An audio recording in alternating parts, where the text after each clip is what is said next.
Corporation દ્વારા થોડા સમય પહેલા જ અલકાપુરી વિસ્તારમાં નવી ડ્રેનેજ લાઇન નાખવા માટેની કામગીરી હાથ ધરવામાં આવી હતી.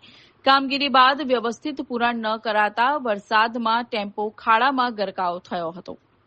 મહાનગરપાલિકા દ્વારા કોન્ટ્રાક્ટરોને ડ્રેનેજ લાઇનની કામગીરી સોંપવામાં આવે છે અને કોન્ટ્રાક્ટર દ્વારા કામગીરીના ભાગરૂપે ખોદવામાં આવેલા ખાડાઓને કામગીરી પૂર્ણ થયા બાદ વ્યવસ્થિત તેનું પુરાણ કરવામાં આવતું નથી.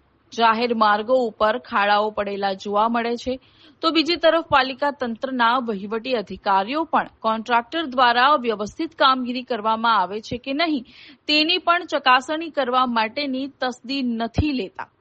કોન્ટ્રાક્ટરોને કામગીરીમાં પોલમપોલ ચલાવવા માટેનું મોકળું મેદાન મળી ગયું છે, જેના પરિણામે નાના મોટા વાહન ચાલકો ખાડાઓમાં પડી રહ્યા છે અને વાહનોને નુકસાન થઈ રહ્યું છે.